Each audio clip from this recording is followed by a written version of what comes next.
मेरा नाम स्वाति है। हम 4 बहन भाई थे। मेरा नंबर आखिर पर है। मेरे पापा रिटायर्ड आर्मी चीफ जनरल थे। आर्मी अफसर होने की वजह से वो बहुत ज़्यादा लंबे चौड़े जवान थे। चाल चलन में भी ठाठ था और अकड़ थी। ये अकड़ और ठाठ मेरे पापा की पर्सनालिटी का ख़ास हिस्सा हैं। इसके साथ ही मेरी माँ भी आर्मी अफसर की पत्नी थी, इसलिए उनका पहनना ओढ़ना सबसे अलग था। मेरी माँ शक्ल सूरत की बहुत ही खूबसूरत थी। मेरे मम्मी पापा की जोड़ी बहुत ही खूबसूरत थी, बहुत ही प्यारी थी। भगवान ने मेरे बहन भाइयों की सूरत भी बहुत ही प्यारी बनाई थी। दोनों बड़े भाई पापा पर गए थे और मेरी बहन मेरी माँ पर गई थी। लेकिन जब मैं पैदा हुई तो मेरा रंग सांवला था और मेरे नैन नक्श भी बहुत ही भद्दे थे। किसी को यकीन ही नहीं होता था कि मैं अपने मम्मी पापा की सगी बेटी हूँ। बचपन में भी जब मेरे मम्मी पापा कहीं घूमने बाहर जाते तो मुझे हमेशा मेरी दादी के पास छोड़ जाया करते थे। मेरी दादी मुझसे बहुत प्यार करती थीं। अक्सर मैं अपनी दादी की गोद में सर रखकर रोती और कहती कि मुझे भी बाहर जाना है, सबके साथ घूमना है। मैं काली हूँ, इसलिए पापा की इज्जत पर फ़र्क पड़ता है। मेरी दादी हमेशा मेरा हौसला बढ़ाती, कहती थीं काले लोग तो भगवान को बहुत ही प्यारे होते हैं। और फिर हमारे कान्हा भी तो सांवले रंग के थे, सब लोग उनसे कितना प्यार करते थे। फिर तुम अपने आप को किसी से कम क्यों समझती हो? काली रंगत में तो बहुत ही कशिश होती है। तुम भी बहुत खूबसूरत हो। तुम्हारा रंग सांवला है तो क्या हुआ? लेकिन मुझे दुनिया वालों ने बताया था कि मैं बदसूरत हूँ, जिस पर मुझे आंखें बंद करके विश्वास भी हो गया था। मैं अपने बहन भाइयों में सबसे बदसूरत थी और ये बात मेरे दिमाग में घर कर गई थी। सब रिश्तेदार मेरी माँ से कहते तेरी छोटी बेटी के नसीब बहुत ख़राब हैं। बचपन में मुझे कभी ये बात समझ नहीं आई थी कि बदसूरती का बदकिस्मती से क्या संबंध है। लेकिन वक्त के रहते मुझे हालात ने हर बात का मतलब समझा दिया था कि बदसूरती और बदकिस्मती का आपस में बहुत गहरा संबंध है। स्कूल जाती थी तो बहन भाई अपने साथ मुझे नहीं ले जाते थे, इसलिए मम्मी पापा ने मुझे एक अलग स्कूल में दाखिला दिलवा दिया था। वहाँ भी सब मुझ पर हंसते थे। मैं घर आकर खूब रोती थी और अब ऐसा रोज़ ही होने लगा था। मैं रोज़ अपने स्कूल के बच्चों की शिकायत लेकर अपने मम्मी पापा के कान खाती रहती थी। रोज़ रोज़ के तमाशे से बचने के लिए मेरे मम्मी पापा ने मुझे एक सरकारी स्कूल में डाल दिया। वहाँ सब मेरे जैसे ही बच्चे थे, क्योंकि सब गरीब घरानों से आए हुए बच्चे होते थे जिनकी यूनिफॉर्म गंदे मैले और रंग उड़े हुए होते थे। मैं गाड़ी में ड्राइवर के साथ जाया करती थी। तब सारे बच्चे मुझे देखकर हैरान होते थे और मुझे घूर घूर कर देखा करते थे। पहले दिन तो सब मुझे ऐसे घूर कर देख रहे थे जैसे मैंने उनसे उनके गुर्दे उधार मांग लिए हों। और एक दिन तो मेरे हैरत की हद न रही जब एक लड़की मेरे पास आई और उसने मेरे हाथों को पकड़कर उन्हें चूमना शुरू कर दिया। क्योंकि मैं बहुत अमीर घराने से थी, शायद वो इसलिए ऐसा कर रही थी। मुझे बहुत ज़्यादा हैरत हुई थी। मैंने जल्दी से अपना हाथ खींच लिया। मेरे पास जितने भी पैसे होते उनमें से आधे पैसे तो मैं अपनी सहेलियों में ही बांट देती थी। उसी स्कूल में मेरी एक बहुत ही अच्छी दोस्त बनी थी। उसकी रंगत मेरे जितनी काली तो नहीं थी, मगर थोड़ी सांवली जरूर थी, लेकिन वो दिल की बहुत ही अच्छी थी। हमेशा मेरे साथ रहती। मैं उदास होती तो मुझे हंसाने की कोशिश करती। मैं जिस दिन दुखी होती तो वो मुझे हिम्मत और हौसला देती। लेकिन अभी मेरा मुश्किल समय कटा नहीं था, बल्कि और भी ज़्यादा बढ़ गया था। मेरा इकलौता सहारा, मेरी खुशियों की चाबी मेरी दादी इस दुनिया से चली गई थी। घर से बाहर तो मेरी सहेली रिया थी जो मेरे साथ रहती थी और मेरा दुख बांटती थी।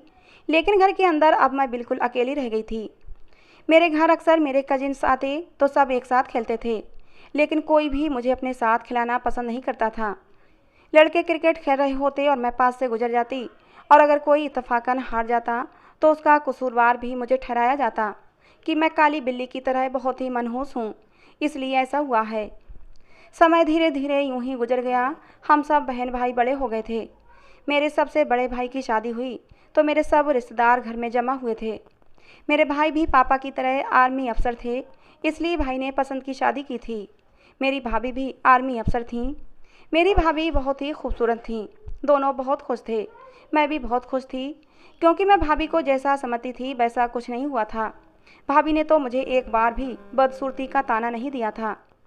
भगवान ने मेरे भाई के घर अपनी कृपा दृष्टि कुछ ज़्यादा ही कर दी थी। हर तरफ खुशियाँ ही खुशियाँ थीं। भाभी उम्मीद से थीं और सब लोग बहुत खुश थे आने वाले मेहमान को लेकर। लेकिन अब सबको एक बात की फिक्र सताने लगी थी कि कहीं बच्चा मेरे जैसा पैदा ना हो जाए। तभी मेरे भाई ने मुझे सख्ती से मना कर दिया कि जहाँ तुम्हारी भाभी हो वहाँ तुम नहीं जाया करोगी। तुम अपनी शक्ल अपनी भाभी को नहीं दिखाना, नहीं तो तुम्हारी भाभी अगर तुम्हारी शक्ल देख लेंगी तो फिर हमारा बच्चा भी तुम्हारे जैसा ही पैदा होगा। मुझे अपने भाई की बात सुनकर कोई दुख नहीं हुआ था, क्योंकि मैं तो शुरू से ही भाई के मुँह से ऐसी बातें सुनने की आदी हो चुकी थी।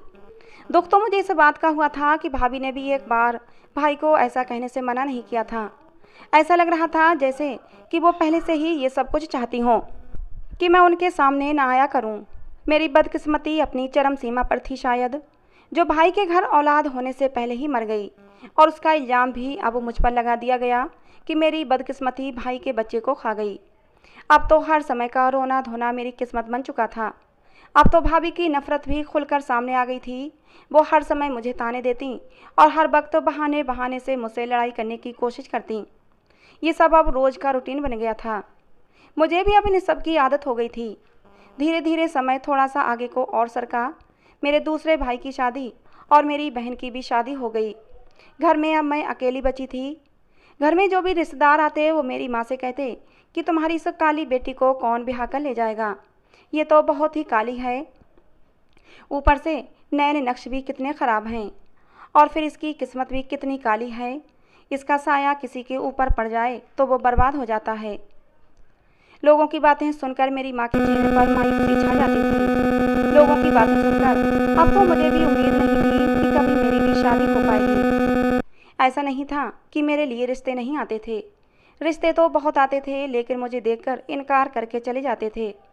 तो इसीलिए मेरी भी उम्मीद अब ख़त्म हो गई थी कि कभी मेरी भी शादी होगी। लेकिन एक दिन हैरत का मुझे तेज़ झटका लगा। कुछ लोग मुझे देखने आए और मुझे देखने के बाद उन लोगों ने हाँ भी कर दी। हम सब बहुत हैरान थे। लड़का भी पढ़ा लिखा खूबसूरत नौजवान था, लड़कियों की उसके लिए कोई कमी नहीं थी, लेकिन फिर भी वो मुझे पसंद कर गया, और ये मेरे लिए बहुत ही हैरान कर देने वाली बात थी। सब लोग बहुत खुश थे।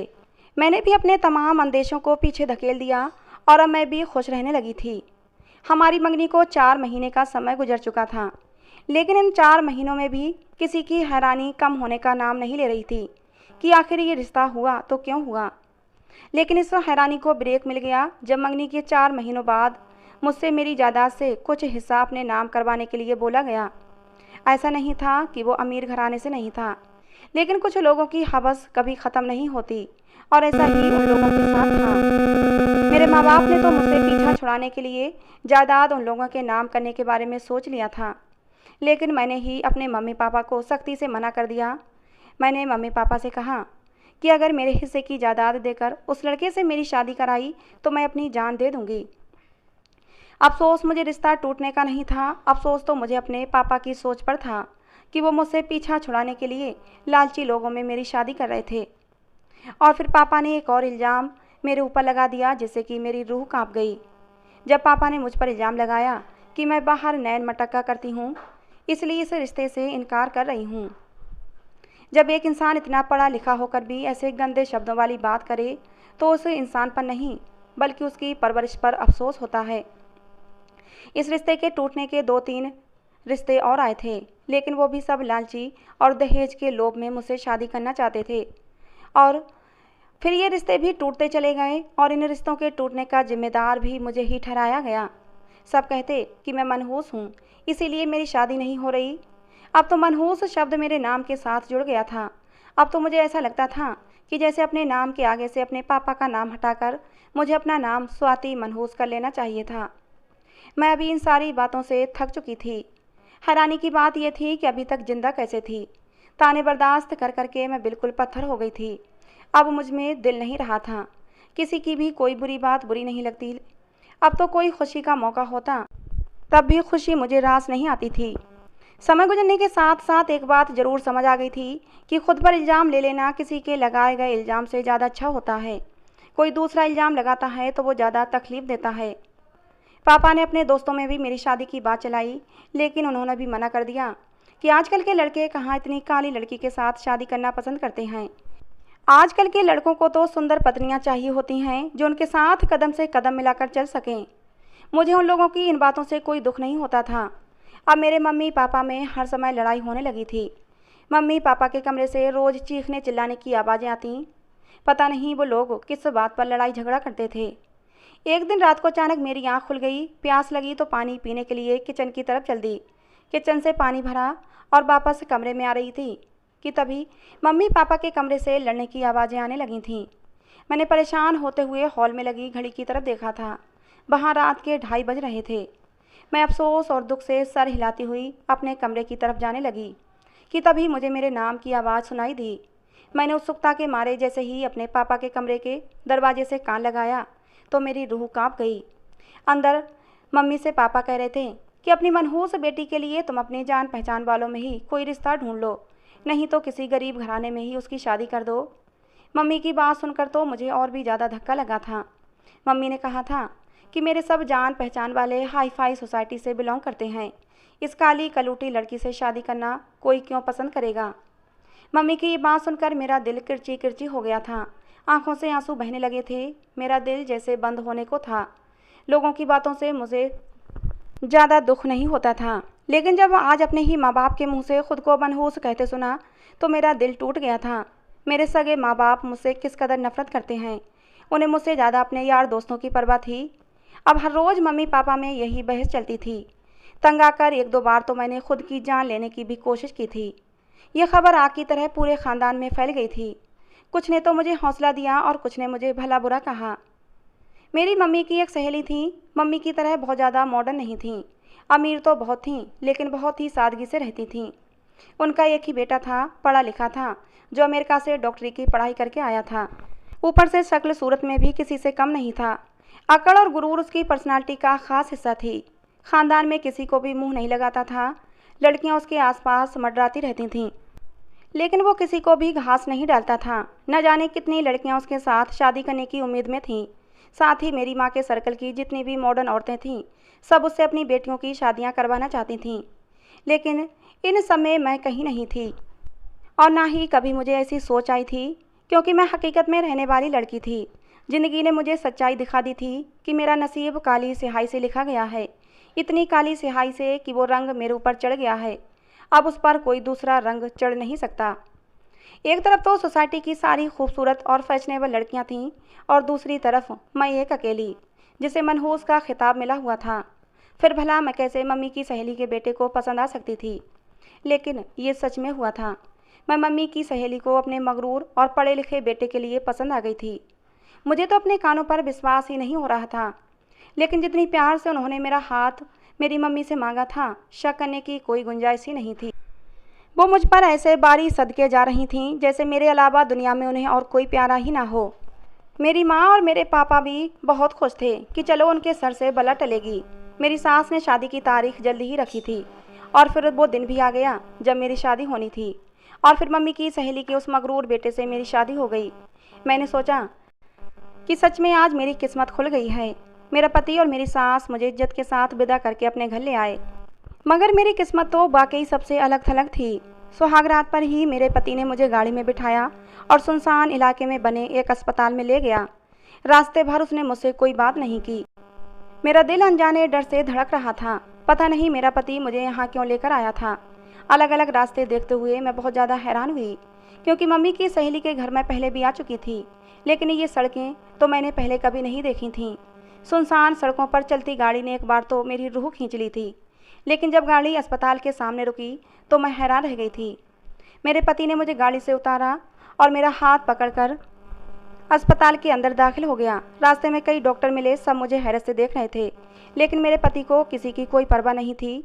वो बस मेरा हाथ थामे लिए हुए चला जा रहा था। अचानक एक बाड़ के आगे रुका तो मेरी सांस थोड़ी बहाल हुई। मैंने हैरत से अपने पति की तरफ देखा।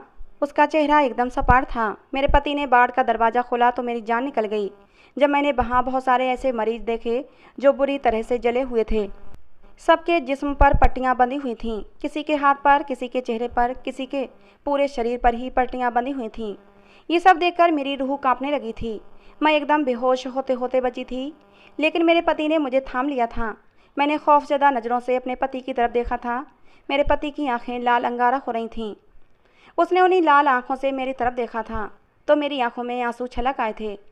मेरे पति ने मुझे बताया, ये सब अपने घर वालों से तंग आकर खुदकुशी करने की कोशिश कर चुके हैं, ज़िंदगी की जंग बहादुरी से लड़ने के बजाय इन्होंने मौत को चुनना ज़्यादा पसंद किया। मैंने देखा वहाँ ज़्यादातर औरतें थीं, अलग अलग उम्र की औरतें अपने जले हुए शरीर को लिए हुए लेटी हुई थीं। मेरा गला सूख गया था जब मेरे पति ने मुझे एक बच्ची दिखाई जिसकी उम्र लगभग 13 से 14 साल होगी। उसने खुदकुशी इसलिए करने की कोशिश की थी क्योंकि वो लोग बहुत गरीब थे, उनके घर खाने को कुछ न था और ये घर की बड़ी बेटी थी। उसकी माँ ने उससे कहा कि कुछ ना कुछ करके घर में कुछ पैसे लाओ, और जब वो ये सब करने में नाकाम रही तो उसके बहन भाइयों के मायूस चेहरे देखकर उसको कुछ ना सूझा तो उसने खुदकुशी का रास्ता अपना लिया। फिर मेरा पति मुझे दूसरे बेड के पास लेकर गया जहाँ एक जवान औरत लेटी हुई थी जिसका आधा चेहरा बुरी तरह से जल चुका था, लेकिन आधा चेहरा बिल्कुल साफ था और साफ चेहरा देखकर मालूम होता था कि वो बहुत खूबसूरत रही होगी। लेकिन मुझे हैरानी इस बात पर हुई कि ऐसी क्या वजह थी जो उसको ये काम करने की ज़रूरत पड़ी। मेरे पति ने मुझे बताया कि ये वो लड़की है जिसने अपनी पसंद से शादी की थी क्योंकि ये बहुत ही खूबसूरत थी, लेकिन शादी के बाद इसके पति ने इसका जीना हराम कर दिया। तंग कर करके इसके ससुराल वालों ने इसकी ज़िंदगी इस पर दूभर कर दी। थक हार कर इस लड़की को ये कदम उठाना पड़ा, लेकिन खुशकिस्मती से ये बच गई। उस लड़की की कहानी सुनकर मुझे बहुत अफसोस हुआ। कितनी खूबसूरत लड़की थी, लेकिन उसकी खूबसूरती भी उसके काम ना आई। मेरा पति मुझे दूसरी तरफ ले गया। उस बेड पर एक आधेड़ उम्र की औरत लेटी हुई थी। उसके चेहरे के अलावा उसका पूरा शरीर जला हुआ था। मेरे पति ने बताया कि ससुराल वालों से तंग आकर उसने तंदूर में छलांग लगा दी। मेरा दिल कांप रहा था। ऐसी बातें सुनकर मैं सांस रोके हुए अपने पति की बातें सुन रही थी। मुझे समझ नहीं आ रहा था कि मैं किसको हौसला दूं, जिन्होंने अपनी ज़िंदगी बर्बाद कर ली थी। मुझे बहुत दुख था और इसी दुख में मैं हिचकियों के साथ रोने लगी। मेरे पति हर्षित ने मुझे संभाला और मेरा हाथ थामकर मुझे वार्ड से बाहर ले आया। मैं अभी तक रो रही थी। उसने मुझे कुछ देर मेरे हाल पर छोड़ दिया और ख़ुद कहीं बाहर चला गया। मुझे समझ नहीं आ रहा था कि मैं क्यों उतना ज़्यादा उदास हो रही हूँ। हॉस्पिटल में सब लोग मुझे हैरानी से देख रहे थे। मैं उस समय दुल्हन के जोड़े में सजी हुई थी और इस तरह से एक दुल्हन को रोते देखना सच में अजीब था, लेकिन मुझे इन बातों से कोई फ़र्क नहीं पड़ता था। थोड़ी देर बाद हर्षित वापस आ गया। उसके हाथ में पानी की एक बोतल थी। उसने पानी की बोतल मेरी तरफ बढ़ा दी। मैंने बोतल मुँह से लगा ली। अब भी हर्षित कुछ नहीं बोला था। थोड़ी देर बाद मेरा हाथ पकड़कर उसने मुझे उठाया और हॉस्पिटल से बाहर आ गया। उसने मुझे गाड़ी में बिठाया। अब गाड़ी उन्हीं सड़कों पर दौड़ रही थी। मैं चुपचाप बैठी उन रास्तों को देख रही थी। हर्षित ने मुझसे कहा, तुम्हें अस्पताल ले जाकर उन औरतों से मिलवाने का मेरा सिर्फ एक ही मकसद था कि आत्महत्या करना कायरता की निशानी होती है। ज़िंदगी की मुश्किलों से जो भाग कर इस रास्ते को चुनता है उसे दुनिया कायर कहती है, बहादुर नहीं। बहादुरी के साथ ज़िंदगी की लड़ाई को लड़ना चाहिए। आज भगवान ने ज़िंदगी में मुश्किलें दी हैं तो कल उन्हें आसान भी करेगा। मैं चुपचाप हर्षित की बातें सुन रही थी। मेरे पति ने एक घर के सामने जाकर गाड़ी रोक दी। मुझे समझ नहीं आ रहा था ये किसका घर है। ध्यान दिया तो मैं चौंक गई क्योंकि ये तो मेरा ससुराल ही था। और एक और झटका लगा जब मैं गाड़ी से उतरकर घर में दाखिल हुई थी तो दरवाजे से लेकर मेरे कमरे तक का पूरा रास्ता फूलों से सजाया गया था। कमरे के अंदर अलग अलग रंगों की खुशबूदार कैंडल्स जल रही थीं। कमरे को फूलों से बहुत ही मेहनत के साथ सजाया गया था। मैं हैरत से ये सब कुछ देख रही थी और मेरा पति मुस्कुराते हुए हाथ बांधे मुझे देख रहा था। लेकिन मेरे दिमाग में एक ख्याल आते ही मेरी सारी खुशी हवा हो गई कि भला इतना काबिल डॉक्टर, इतना हैंडसम डॉक्टर मुझ जैसी मामूली लड़की से शादी क्यों करेगा। ज़रूर उसकी कोई मजबूरी रही होगी। बस ये ख्याल आते ही मेरा दिल उदास हो गया। मैं चुपचाप बाथरूम में घुस गई, कपड़े बदल कर आई और बेड पर लेट गई। हर्षित ने भी मुझे डिस्टर्ब नहीं किया और लाइट ऑफ कर दी। मैं करवट बदल कर लेट गई। थोड़ी ही देर में मुझे नींद आ गई थी। अगले कई दिन इसी तरह गुजर गए थे। हर्षित मेरा बहुत ख्याल रखता था, मुझे खुश रखने की हर मुमकिन कोशिश करता। शादी के बाद न जाने ऐसा क्या हो गया था कि वही लोग जो मुझे काली, बदसूरत, मनहूस, बदनसीब कहते थे, आज मेरी तारीफ़ें करते नहीं थकते थे। मुझे लगता है शायद ये पैसे का कमाल हो, लेकिन फिर मैं सोचती पैसा तो पहले भी मेरे पास बहुत था और फिर ये सब बातें मेरी समझ से बाहर थीं। एक दिन थक हार कर मैंने हर्षित से मुझसे शादी करने की वजह पूछ ली, जिस पर वो हंसने लगा। फिर मुझसे बहुत ही प्यार से अपने पास बिठाया और फिर उसने जो कहानी सुनाई उसे सुनकर मैं हक्का बक्का रह गई थी। हर्षित ने मुझे बताया कि जब वो बाहर डॉक्टरी की पढ़ाई कर रहा था तो मेरी माँ ने मुझे तुम्हारे बारे में बताया कि उनकी सहेली की बेटी ने 2 बार खुदकुशी करने की कोशिश की है। जब मैंने अपनी माँ से तुम्हारी खुदकुशी करने की वजह पूछी तो सुनकर मैं बहुत ज़्यादा हैरान हुआ था। भला आज के दौर में कोई ऐसा कैसे कर सकता है। मैंने अपनी माँ से तुम्हारी फ़ोटो मंगवाई। पहले तो मेरी माँ ने मना कर दिया, लेकिन जब मैंने ज़िद की तो उन्होंने तुम्हारी एक फ़ोटो मुझे सेंड कर दी। कुछ दिन सोच विचार करने के बाद मैंने अपनी माँ से कहा कि मैं इंडिया वापस आना चाहता हूँ और इंडिया में ही सेटल होना चाहता हूँ। मेरी माँ मेरी बात सुनकर बहुत ज़्यादा हैरान हो गई थी, क्योंकि मैंने पहले ही प्लान बना रखा था कि मैं वहीं अमेरिका में सेटल हो जाऊँगा, इंडिया नहीं आऊँगा। मेरी बात सुनकर मेरी माँ बहुत ज़्यादा खुश हो गई थी, और जब मैंने अपनी माँ को इंडिया आने की वजह बताई तो वो और भी ज़्यादा खुश हो गई। कहने लगी, तुमने जो फ़ैसला किया है मैं उस फैसले में तुम्हारे साथ हूँ। आखिर इस फैसले के चलते मुझे मेरा बेटा वापस मिल गया, और फिर मेरी माँ मेरे लिए तुम्हारा रिश्ता लेकर चली गई। तुम मुझे दिल से भा गई थी। स्वाति, बाहरी खूबसूरती मायने नहीं रखती। न जाने कितनी खूबसूरत लड़कियों से मेरा पाला पड़ा है, न जाने कितनी खूबसूरत लड़कियाँ मेरे ऊपर मरती थीं, लेकिन उनको देखकर कभी भी मेरा दिल नहीं धड़का। मेकअप से लिपे पुते चेहरों से मुझे घिन आती थी। तुम्हारी सादगी और मासूमियत ने मुझे अपना दीवाना बना लिया। शायद तुमने अपनी आंखों को गौर से नहीं देखा, ये किसी को भी अपना दीवाना बना सकती हैं। ये कहकर हर्षित ने मुझे आईने के सामने खड़ा कर दिया। सच में आज से पहले मुझे अपनी आंखें कभी इतनी खूबसूरत नहीं लगी थीं, और आज मेरे चेहरे पर एक ऐसी चमक थी जो आज से पहले कभी नहीं थी। शायद ये सब हर्षित के प्यार का कमाल था। मुझे खुद से ही शर्म आ गई और मैं जल्दी से हर्षित के सीने से लग गई। हर्षित ने मुझे बाहों से पकड़कर फिर से बेड पर बिठा दिया। कहने लगा, फिर हर्षित ने जो अगली बात बताई उसे सुनकर मेरे रोंगटे खड़े हो गए। हर्षित ने मुझे बताया कि तुम अपने माँ बाप की सगी बेटी नहीं हो, बल्कि वो तो तुम्हारे मामा और मामी हैं।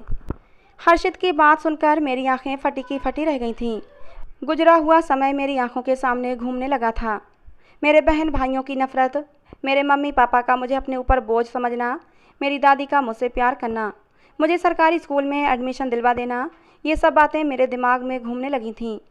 ये सब कुछ तो मेरे साथ इसलिए होता था क्योंकि मैं उनकी सगी बेटी ही नहीं थी, लेकिन कम से कम मैं उनकी बहन की बेटी तो थी। पापा को कम से कम इस रिश्ते का तो लिहाज करना चाहिए था, लेकिन उन्होंने इस रिश्ते का भी लिहाज नहीं किया। अगले दिन मैं अपने घर पर थी और अपने नामी माँ बाप के सामने खड़ी थी और उनसे सवाल जवाब कर रही थी।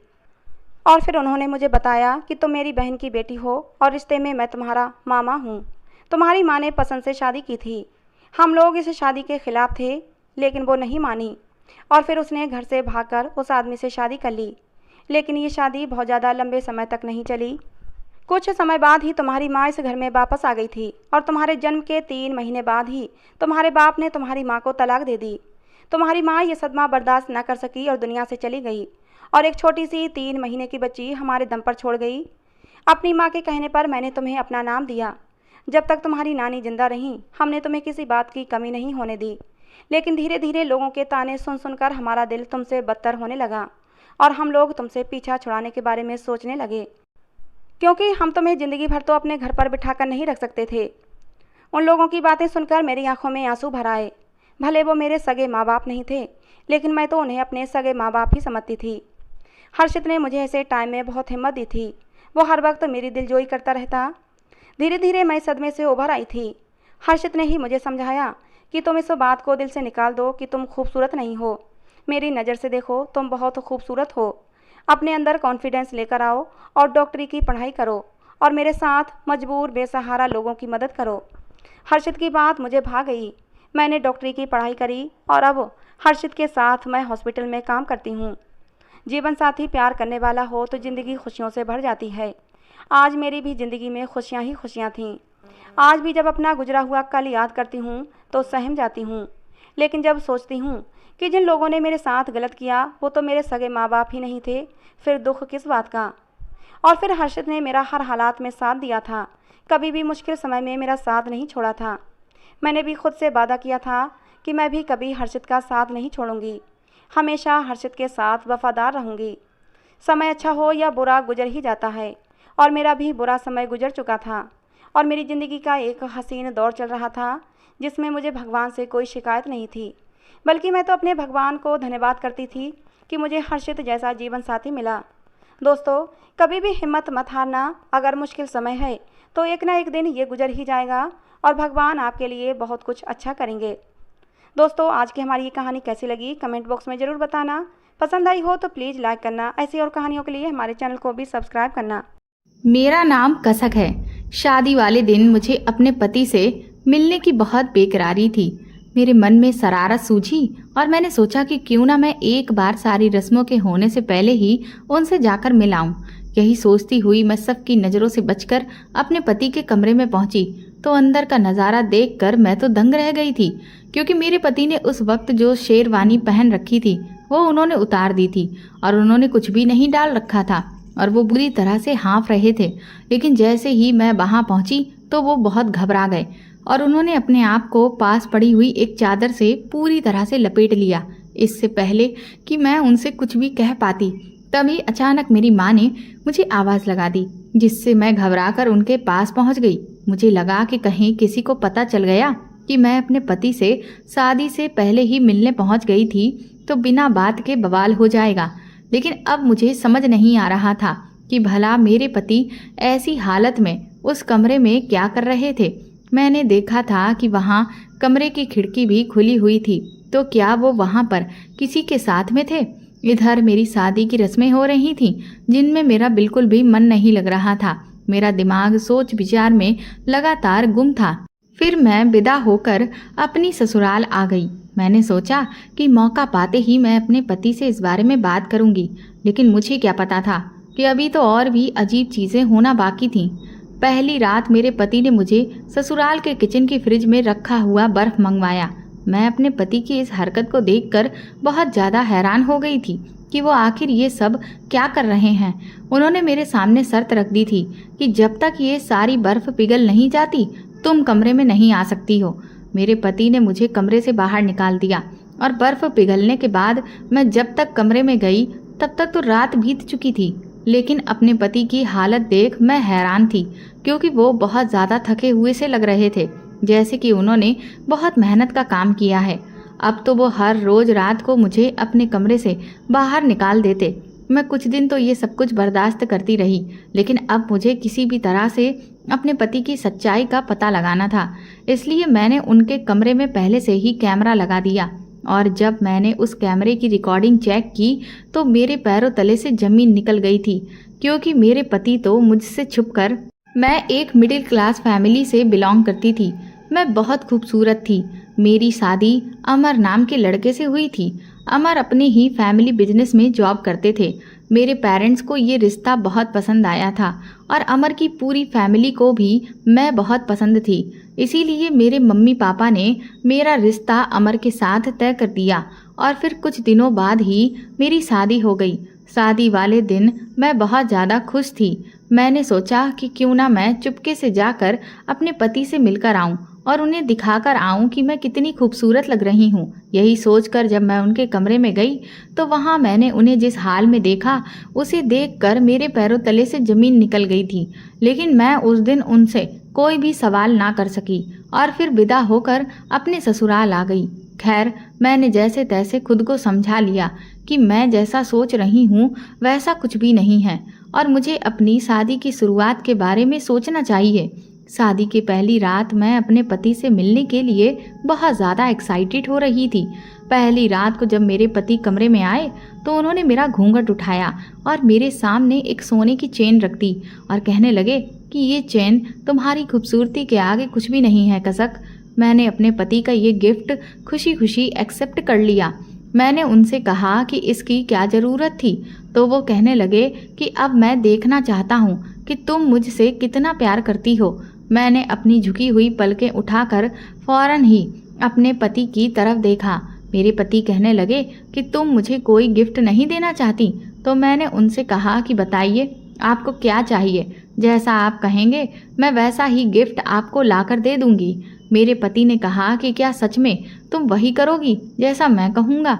उनकी इस तरह की बातें सुनकर मुझे फिर से उन पर शक जैसा होने लगा, लेकिन फिर मैंने खुद को समझाया कि मैं बिना वजह क्यों ये सब सोच रही हूँ। लेकिन मुझे समझ नहीं आ रहा था कि मेरे पति मुझसे इस तरह के सवाल क्यों पूछ रहे हैं। मैंने फिर कहा कि हाँ, जैसा आप कहोगे मैं वैसा ही करूँगी। मुझे अपने पति की हरकतें अब अजीब सी लग रही थीं। मैं तो बहुत अच्छे मूड में थी और अपनी शादी की पहली रात को किसी भी तरह से मैं खराब नहीं करना चाहती थी। इसलिए मैं उनकी हाँ में हाँ मिला रही थी। जब मेरे पति कमरे में आए थे तो वो शेरो शायरी कर रहे थे। लेकिन अचानक ही कुछ देर के बाद वो इस तरह के सवाल करके मुझे कंफ्यूज करने लगे। वो बार बार मेरी खूबसूरती की तारीफ किए जा रहे थे और फिर इस बात को दोहरा रहे थे कि मैं तो तुम्हारे लिए कुछ भी कर सकता हूँ, लेकिन बार बार ये भी पूछ रहे थे कि क्या तुम मेरे लिए वो कर सकती हो जो भी मैं तुमसे कहूँ। वो मुझसे ऐसे सवाल क्यों पूछ रहे थे, मेरी कुछ समझ में नहीं आ रहा था। फिर मैंने अपने पति से कहा कि आप मुझे बताइए तो सही कि आखिर मुझे करना क्या है। मेरी इस बात पर अमर हंसने लगे और बोले कि हमारे घर में 3-3 फ्रिज हैं। मुझे घर में जितने भी फ्रिज हैं सभी के फ्रीजर से निकाल कर सारी की सारी बर्फ लाकर दे दो। अपने पति के मुंह से ऐसी बात सुनकर मैं हंसने लगी और बोली कि बस आपको बर्फ चाहिए। मुझे तो लगा था कि आप मुझसे कोई ऐसी चीज़ मांगने वाले हो जो शायद मैं आपको दे ही नहीं सकती। बस इतना सा काम है। अभी तक मुझे ये समझ नहीं आ रहा था कि मेरे पति इस टाइम पर मजाक भी कर सकते थे। आखिर इतनी रात को उन्हें बर्फ़ की क्या ज़रूरत थी, और फिर मौसम भी तो नॉर्मल ही था, ना ज़्यादा गर्मी हो रही थी ना ज़्यादा सर्दी हो रही थी। इसलिए पहले तो मुझे यही लगा कि वो मजाक कर रहे हैं, मगर वो जब अपनी ज़िद पर अड़ गए तब फिर मैं समझ गई कि कहीं ऐसा तो नहीं कि वो शादी की पहली रात को मुझे आजमा रहे हैं कि मैं उनके लिए क्या कर सकती हूँ और क्या नहीं। मुझे मेरी भाभी ने समझाया भी था कि कभी कभी पति अपनी पत्नियों को आजमाने के लिए उनके आगे ऐसे इम्तिहान रख देते हैं जिससे पत्नियां आसानी से नहीं कर सकती। लेकिन मेरे पति ने मुझे जो इम्तिहान दिया था वो तो बहुत ही आसान था। मैं अपने पति की नज़रों से गिरना नहीं चाहती थी, इसलिए मैंने कहा कि इतनी रात को अगर मुझे किसी ने किचन में टहलते हुए देख लिया तो फिर कोई क्या सोचेगा। अमर कहने लगे कोई बात नहीं, तुम कोई भी बहाना बना देना। लेकिन अमर ने कहा कि घर में 3-3 फ्रिज हैं और मुझे तीनों ही फ्रिज से बर्फ़ निकाल कर तुम्हें देनी होगी। शर्त यही है, एक फ्रिज तो मेरे कमरे में ही मौजूद था, दूसरा फ्रिज जेठानी के कमरे में था और तीसरा फ्रिज किचन में था। मैं किचन की फ्रिज से भी बर्फ़ निकाल कर ला सकती थी और अपने कमरे की फ्रिज से भी बर्फ़ निकाल कर अपने पति को दे सकती थी। लेकिन मेरी जेठानी के कमरे में जो फ्रिज था उसका बर्फ़ निकालना आसान नहीं था। मैं उनसे बर्फ़ मांगती तो फिर वो मुझसे सवाल करती कि तुम्हें आखिर इतनी रात को बर्फ़ की क्या ज़रूरत है। मेरे पति कहने लगे अब अभी तुमने ही तो कहा कि जैसा आप कहोगे मैं वैसा ही करूँगी। मैंने तो तुम्हें एक मामूली सा काम दिया है, तुम अगर ये भी नहीं कर सकती हो तो फिर रहने दो। मैंने अपने पति से कहा कि नहीं नहीं, मैं ये काम कर दूंगी। मेरी जेठानी का कमरा कौन सा था ये तो मुझे नहीं पता था, लेकिन मेरे पति ने मुझे बता दिया कि नीचे दाईं तरफ जाकर उनकी भाभी का कमरा है। मैं उस वक्त दुल्हन के रूप में सजी धजी थी और उसी हालत में अपने घर में आधी रात के टाइम मैं बर्फ़ ढूंढने के लिए टहल रही थी। पहले मैंने किचन की फ्रिज से बर्फ़ निकाला और फिर उसके बाद मैं अपनी जेठानी के कमरे का दरवाज़ा बजाने लगी। दरवाज़ा बजाते हुए मुझे काफ़ी देर हो गई थी, लेकिन कोई दरवाज़ा खोल ही नहीं रहा था। लेकिन मैं भी क्या करती, बिना बर्फ़ लिए तो मैं यहाँ से नहीं जा सकती थी। तकरीबन 20 मिनट के बाद दरवाज़ा मेरी जेठानी ने खोला और वो अपनी आंखें मलती हुई कमरे से बाहर आईं। लेकिन उन्होंने जैसे ही दरवाज़ा खोलते ही मुझे सामने देखा तो उनके होश उड़ गए। वो मुझे देखकर हैरानी से कहने लगी कसक, तुम इतनी रात को यहाँ क्या कर रही हो। मैंने कहा भाभी मुझे बर्फ़ चाहिए। वो तुरंत ही और ज़्यादा हैरत में आंखें फाड़कर बोली इस टाइम पर तुम्हें बर्फ़ की क्या ज़रूरत पड़ गई है। मैंने कहा वो मैं आपको सुबह बताऊंगी, प्लीज़ आप मुझे जल्दी से बर्फ़ दे दीजिए। सॉरी आपको मैंने तंग किया। उन्होंने अच्छा कहा। फिर वो जाकर अपनी फ्रिज से बर्फ़ ले आईं और मुझे दे दी। फिर मैंने उन्हें कहा अब आप सो जाइए, बाकी की बात हम सुबह करेंगे। मेरी जेठानी मुझे बड़ी हैरानी भरी नज़रों से देखती हुई कमरे के अंदर गई और दरवाज़ा बंद कर लिया। मैंने सारी बर्फ़ को इकट्ठा करके अपने पति को दे दिया था, लेकिन मैं ये सोच रही थी कि मेरे पति मेरी इस हरकत से इम्प्रेस हो जाएंगे। मैं जब बर्फ़ लेकर अपने पति के पास गई तो उनकी आंखों में खुशी की चमक थी। वो कहने लगे इस बर्फ़ को इधर टेबल पर रख दो। मैंने सारी बर्फ़ टेबल पर रख दी तो मेरे पति बच्चों की तरह खुश हो गए। वो मेरे करीब आकर कहने लगे कसक तुम बहुत अच्छी हो, अब तुम बस मेरी एक आखिरी बात और मान लो। मैं अपने पति के मुंह से अपनी तारीफ सुनकर खुश हो गई थी। मैं कहने लगी जी मैं तो आपकी हर बात मानने के लिए तैयार हूँ। वो कहने लगे नहीं, अगर पहली रात ही तुमसे हर बात मनवाने लगा तो तुम सोचोगी तुम्हारा पति तुम पर हुक्म चला रहा है। मेरी तुमसे सिर्फ एक ये रिक्वेस्ट है कि तुम अब कमरे से बाहर चली जाओ और तब तक कमरे में वापस नहीं आना जब तक ये बर्फ़ पिघल कर ख़त्म नहीं हो जाती। जब बर्फ़ पिघल कर ख़त्म हो जाएगी तो मैं तुम्हें खुद ही बुला लूँगा। अमर की बात सुनकर मुझे बहुत हैरानी हुई और उससे कहीं ज़्यादा तो मुझे दुख हुआ था, मगर मैं जानती थी कि वो मुझे आजमा रहे हैं, इसलिए मैंने कहा कि कोई प्रॉब्लम नहीं है। मैं कमरे से बाहर निकल आई। मैंने देखा कि कमरे के बाहर एक कुर्सी रखी थी। मैं उस पर जाकर बैठ गई। मुझे बस इस बात का डर लग रहा था कि कहीं कोई मुझे बाहर देख ना ले, क्योंकि अगर कोई मुझे देख लेता तो फिर 1000 तरह के सवाल करता और मैं उन्हें क्या जवाब देती। मैंने अपने पेरेंट्स के मुंह से अपने पति की बहुत तारीफ सुनी थी, क्योंकि मेरे माँ बाप को अमर बहुत पसंद आए थे, लेकिन आज जो कुछ भी अमर कर रहे थे वो मुझे हैरत में डाल रहा था। मेरे ससुराल में मेरे जेठ जेठानी, सास ससुर मौजूद थे और साथ ही एक नंद और देवर भी था। मेरी ससुराल बहुत अच्छी थी। बाकी तो मुझे इन लोगों के साथ रहकर ये पता चलने वाला था कि कौन कैसा है। मैं कुर्सी पर बैठे बैठे थक गई थी और ये हिसाब लगाने की कोशिश कर रही थी कि इतनी सारी बर्फ़ एसी वाले कमरे में कब तक पिघलेगी। मैं सारे दिन की थकी हुई थी, मुझे भी आराम की ज़रूरत थी, मगर मैं अमर की बात मानकर बाहर बैठी थी, जिस वजह से मेरे पूरे शरीर में दर्द हो रहा था। अब काफ़ी देर हो गई थी और मुझे गुस्सा भी आने लगा था। जब मैंने घड़ी की तरफ देखा तो 4 बज गए थे। कभी मैं इधर उधर टहल रही थी तो कभी चेयर पर बैठकर अपना टाइम पास कर रही थी। मुझे नींद भी आ रही थी, लेकिन इस कंडीशन में तो मैं ठीक से सो भी नहीं सकती थी। फिर धीरे धीरे 5 बज गए जब मेरा पति कमरे से बाहर निकला और बोला, कसक अब तुम कमरे में आ सकती हो। सारी बर्फ़ पिघल गई। तब तक तो मेरी कमर बुरी तरह से अकड़ गई थी और दर्द करने लगी थी। मैं तुरंत ही जल्दी से उठी और कमरे में चली गई। मैंने अमर की तरफ ठीक से देखा भी नहीं और बाथरूम में जाकर सबसे पहले दुल्हन वाले कपड़ों को उतार दिया और दूसरे कपड़े पहनकर आ गई। सामने अमर खड़े थे, वो भी अपने कपड़े बदल चुके थे। मुझे कमरे में कहीं भी बर्फ़ दिखाई नहीं दे रही थी। न जाने मेरे पति ने बर्फ़ के साथ क्या किया। मैं अपने पति से कुछ कहे बिना ही बेड पर बैठने लगी तो उन्होंने मेरा हाथ पकड़कर मुझे रोक लिया और मेरे करीब आकर खड़े हो गए। बोले, कसक तुमने मेरी बात मानकर मुझे अपना गुलाम बना लिया है। मुझे पूरा यकीन हो गया है कि तुम मेरे लिए बिल्कुल परफेक्ट हो। तुम बहुत अच्छी पत्नी साबित हुई हो। मैं भगवान से दुआ करूँगा कि तुम हमेशा ऐसी ही रहो। मैं अपनी तारीफ सुनकर खुश हो गई थी। मैंने कहा, अमर अब आप भी आराम कर लो, क्योंकि मैं भी बाहर बैठे बैठे बहुत थक गई हूँ और आप भी मुझे काफ़ी थके हुए लग रहे हो। मुझे बहुत तेज़ नींद आ रही है। अब दिन निकलने में ज़्यादा टाइम नहीं है, इसलिए मैं सोने जा रही हूँ। उन्होंने भी सिर हिला दिया और फिर मैं सोने के लिए लेट गई। सुबह मेरे उठने से पहले ही अमर उठ चुके थे। मैंने इधर उधर देखा तो वो कमरे में मौजूद नहीं थे। मैं समझ गई कि वो कमरे से बाहर निकल गए होंगे।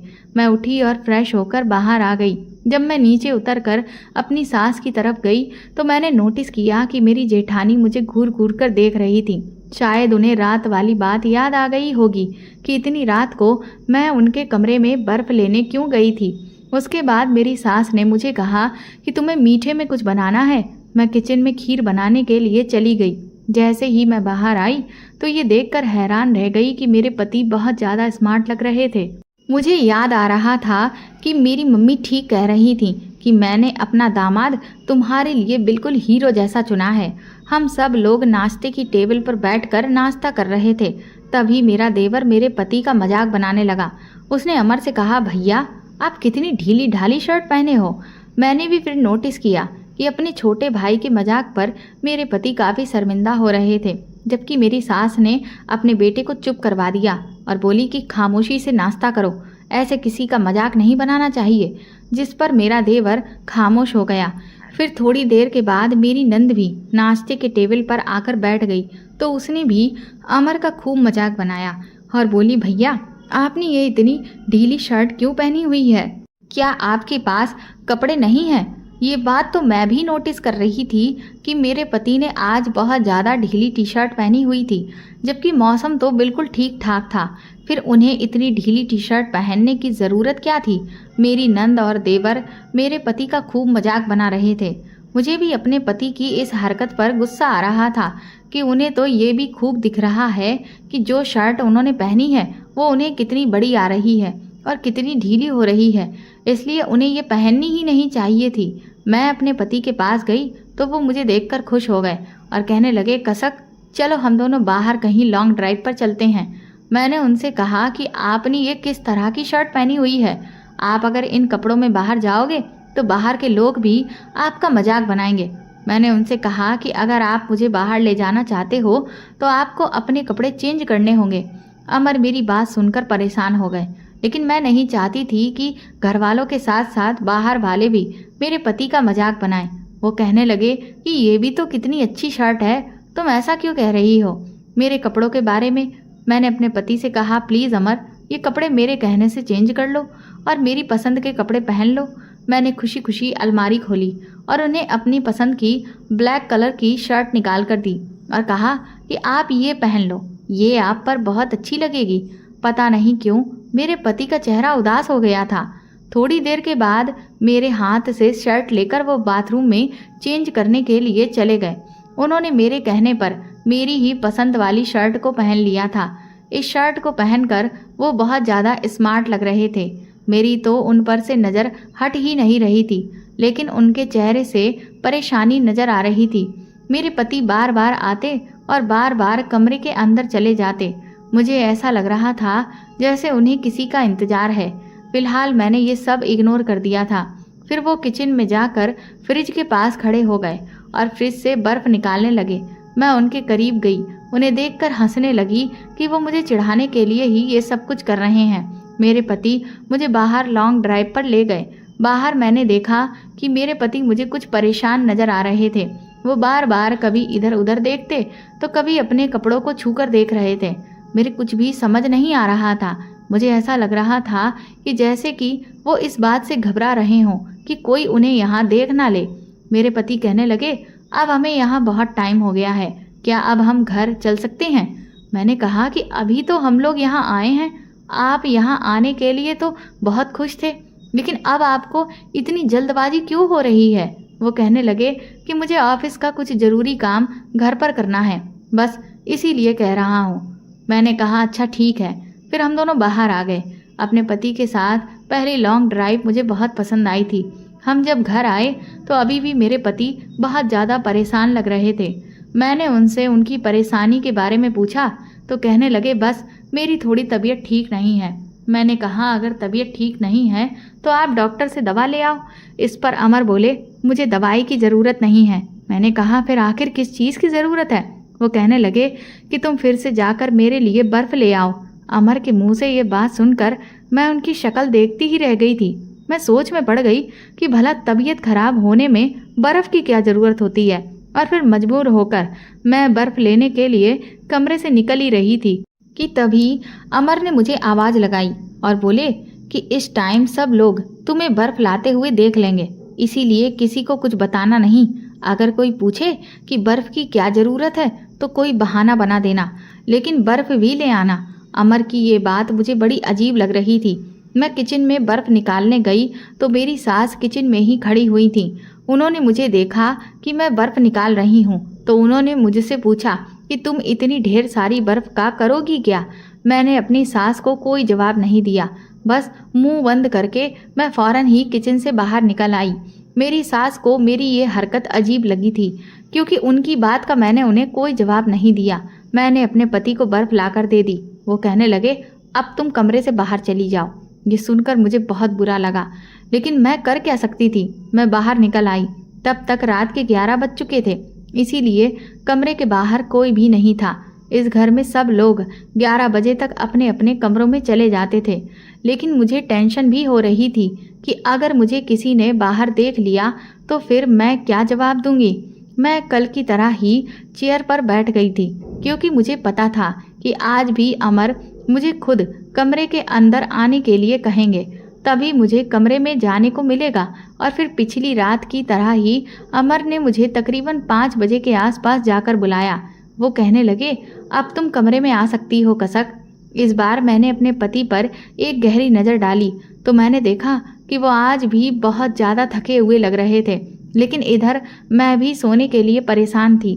इसीलिए आकर तुरंत ही अपने बेड पर लेट गई।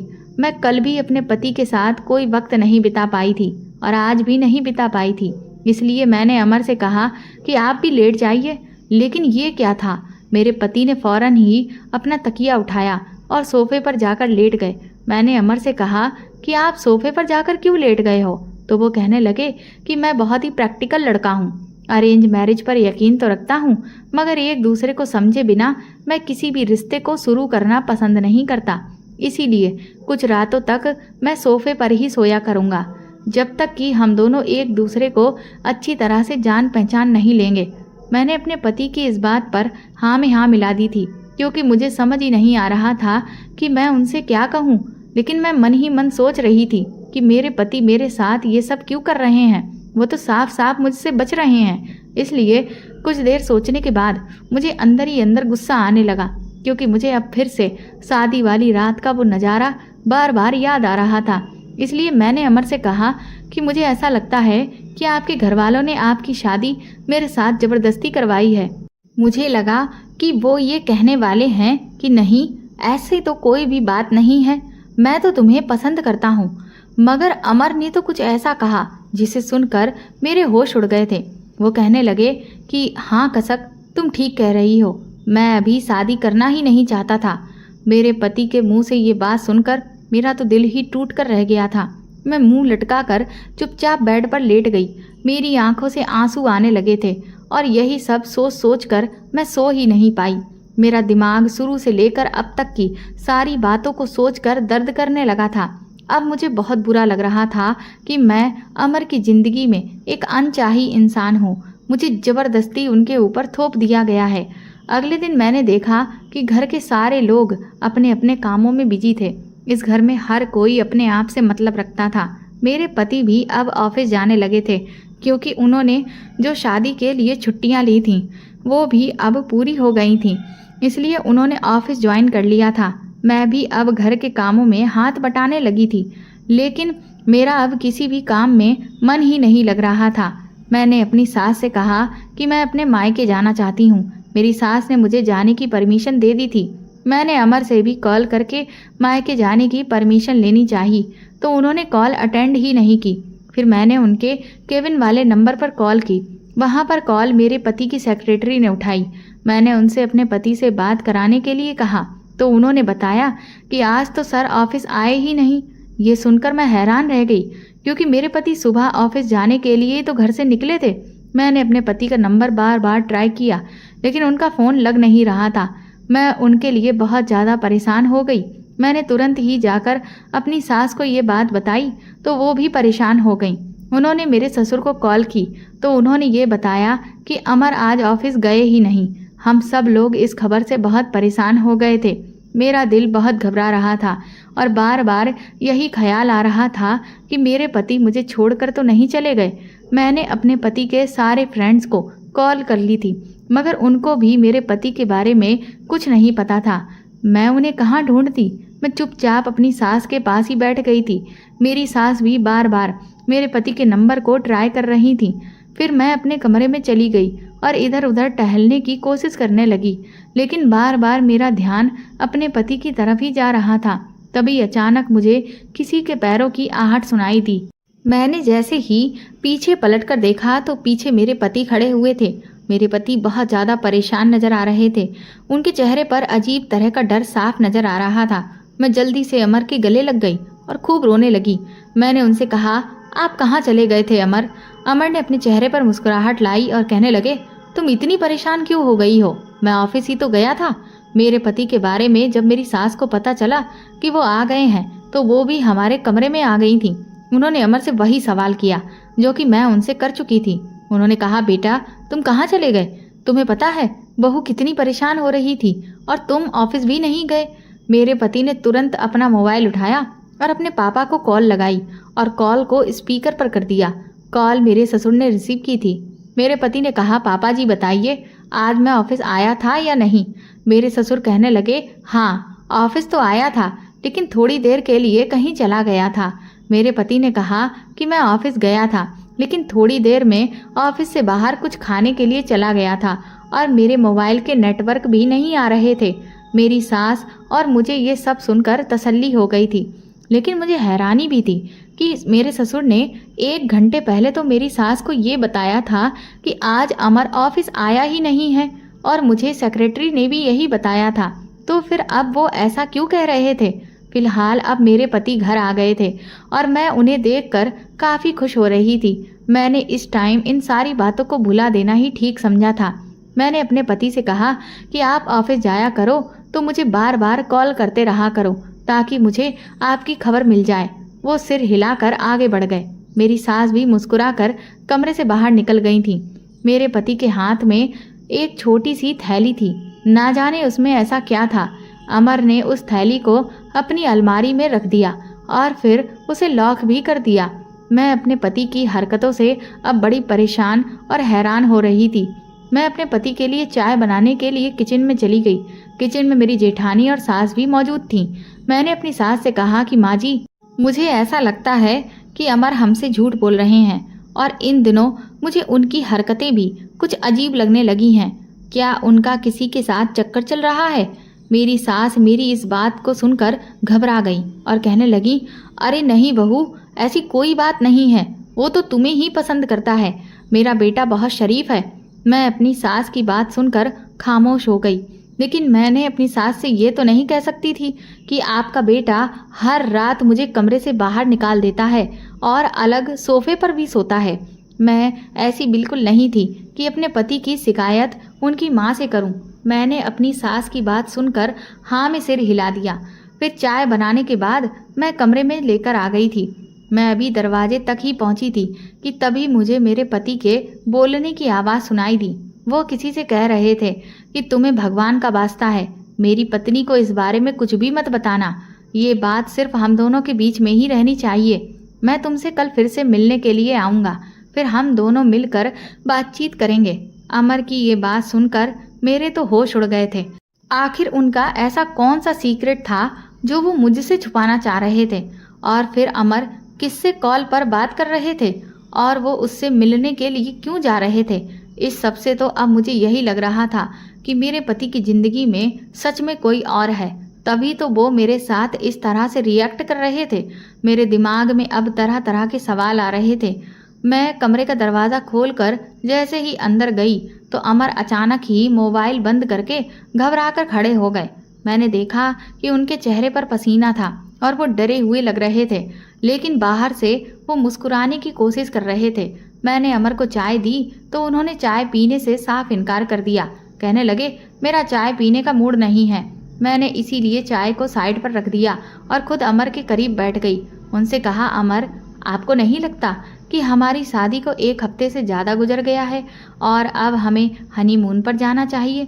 तो मेरे पति जल्दी से कहने लगे कि नहीं नहीं, बिल्कुल भी नहीं, पहले हमें एक दूसरे को समझ लेना चाहिए। मैंने कहा, अमर, अब हम आखिर कब तक एक दूसरे को समझेंगे? सुबह से लेकर शाम के टाइम तक तो आप ऑफिस में रहते हो और उस टाइम पर मैं नीचे सब लोगों के साथ होती हूँ। फिर रात के टाइम पर जब हम अपने कमरे में आते हैं तो सारी रात के लिए तो आप मुझे कमरे से बाहर निकाल देते हो। मुझे तो लगने लगा है कि मैंने आपसे शादी नहीं की है, बल्कि कोई जुर्म कर दिया है जिसकी मुझे सज़ा मिल रही है। मेरे पति खामोश हो गए थे और अपना सर झुकाकर कमरे से बाहर चले गए। मैंने अमर की जो बातें सुनी थीं वो मुझे अंदर ही अंदर परेशान कर रही थीं।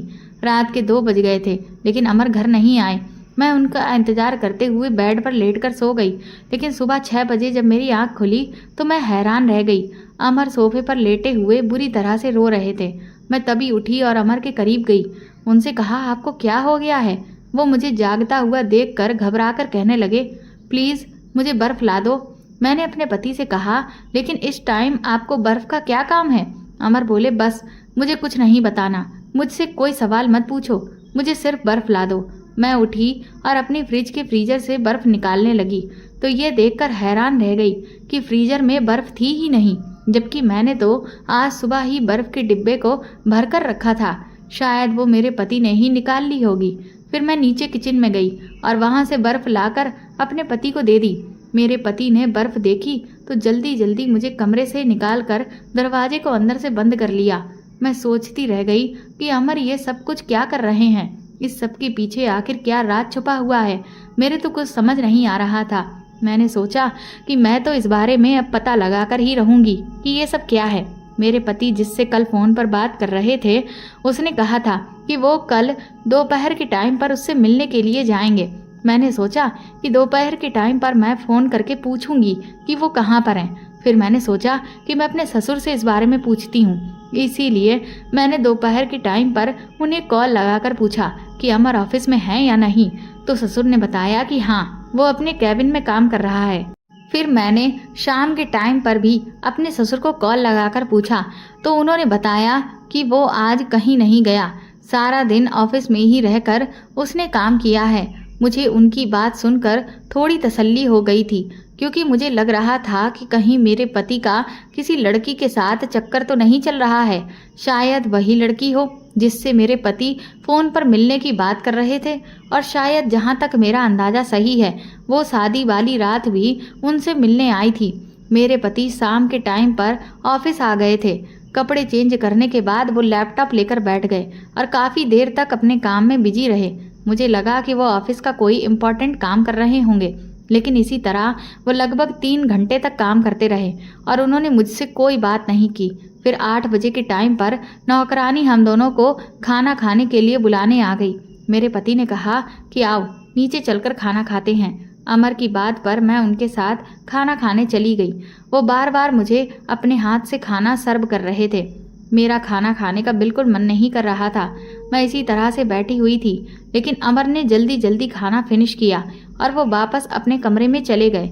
मेरी सास ने जब ये देखा कि मैं कुछ परेशान हूँ तो उन्होंने कहा, बहू, परेशान होने की ज़रूरत नहीं है, अमर थक गया होगा, इसीलिए आराम करने के लिए जल्दी ही कमरे में चला गया है। मैं भी खाना खाने के बाद जैसे ही कमरे में गई तो देखकर हैरान रह गई। कमरे का दरवाज़ा तो अंदर से पहले से ही लॉक था। मुझे ये देखकर बहुत ज़ोर से गुस्सा आ गया। मैंने ज़ोर ज़ोर से दरवाज़ा बजाना शुरू कर दिया, मगर अमर ने 15 मिनट के बाद दरवाज़ा खोला। मैंने गुस्से से अमर से कहा कि ये सब क्या है? मैं जब कमरे में होती हूँ तो तुम कमरे से बाहर होते हो, जब तुम कमरे से बाहर होते हो तो मैं कमरे के अंदर होती हूँ, और तुम मुझे इग्नोर भी बहुत करते हो। ये सब कुछ क्या चल रहा है? तुम मुझे सच क्यों नहीं बता देते? अगर तुम मुझे छोड़ना चाहते हो तो साफ साफ बता दो, मैं खुशी खुशी तुम्हारा घर छोड़कर चली जाऊंगी। मुझे वैसे भी इस शादी ने टेंशन के अलावा और कुछ भी नहीं दिया है। मेरे पति ने जल्दी से मेरे आगे हाथ जोड़ लिए और उनकी आंखों में आंसू आ गए। वो खूब रोने लगे, कहने लगे, मुझ पर इतना बड़ा अत्याचार मत करो, प्लीज़ कसक, मुझे छोड़कर कभी मत जाना। मैं तुम्हारे बिना नहीं रह सकता, मैं तुम्हें बहुत पसंद करता हूँ। मैं अपने पति को देखकर हैरान रह गई थी। मैंने अपने पति से कहा कि फिर तुम मेरे साथ ऐसी हरकत क्यों करते हो? मुझे तो लगता है कि तुम मेरे साथ रहना ही नहीं चाहते हो, तुम बस मेरे साथ प्यार मोहब्बत का दिखावा कर रहे हो। अगर तुम ये सब करते रहोगे तो मैं तुम्हारे साथ नहीं रह सकती। इतना कहकर मैं कमरे से बाहर आ गई और गैलरी में खड़े होकर खूब रोने लगी थी। फिर अचानक मेरे दिमाग में एक आइडिया आया। मैंने सोचा कि आखिर ऐसे कब तक चलता रहेगा। आज तो मैं हर हाल में अपने पति की सच्चाई के बारे में पता लगाकर ही रहूंगी। मैंने खुद को जल्दी से नॉर्मल किया और फौरन ही अपने पति के पास वापस कमरे में चली गई। अमर अभी तक सर पकड़कर बेड पर बैठे हुए थे और परेशान नजर आ रहे थे। मैंने उनसे कहा, अमर, आई एम सॉरी, मैं थोड़ी कंफ्यूज हो गई थी, मुझे माफ़ कर दो। तुम्हें परेशान होने की ज़रूरत नहीं है, मैं तुम्हें कहीं छोड़कर नहीं जा रही हूँ। मेरी बात सुनकर अमर एकदम से खुश हो गए। वो मेरी तरफ हैरानी से देखकर कहने लगे, सच में तुम मुझसे नाराज़ नहीं हो ना? मैंने इनकार करते हुए सिर हिला दिया। फिर मैं कहने लगी, अमर, आज हम कहीं बाहर घूमने के लिए चलते हैं। अमर फिर से परेशान हो गए तो मैंने कहा कि अच्छा चलो ठीक है, आज नहीं चलते हैं, फिर किसी और दिन चलेंगे। इस बात पर अमर फिर खुश हो गए। फिर रात के टाइम पर मेरे पति किसी काम के लिए कमरे से बाहर निकल गए। मैंने जल्दी से अपने पर्स से कैमरा निकाला और उसे अपने कमरे में ऐसी जगह पर लगा दिया जहां से अमर को दिखाई ना दे, और उसे अपने फ़ोन से कनेक्ट कर लिया। ये कैमरा मेरे देवर के पास था और मैंने उससे बहाने से इसे मांग लिया था और उसे कहा था कि अपना काम करने के बाद मैं तुम्हें इसे वापस लाकर दे दूंगी। मेरा पति जब कमरे में आया तो इधर उधर टहल रहा था। मेरा काम तो हो चुका था। मुझे लगा कि जैसे वो मुझे कुछ कहना चाहता हो, मगर डर की वजह से खामोश ही थे। मैं बोली, अमर क्या बात है, तुम क्यों परेशान हो, तुम्हें क्या कुछ चाहिए? अमर खामोश ही रहे। मैंने कहा, अच्छा मैं तुम्हें बर्फ ला दूं? ये सुनकर अमर की आंखों में एकदम से खुशी के आंसू आ गए। वो कहने लगे, मैं बहुत खुश नसीब इंसान हूँ जिसे तुम जैसी पत्नी मिली है। भगवान हम दोनों को कभी एक दूसरे से जुदा ना करे। मैं मुस्कुराने लगी और घर की तीनों फ्रिज से बर्फ निकाल कर मैंने अपने पति को लाकर दे दी, क्योंकि मेरे पति को बहुत सारी बर्फ की ज़रूरत होती थी।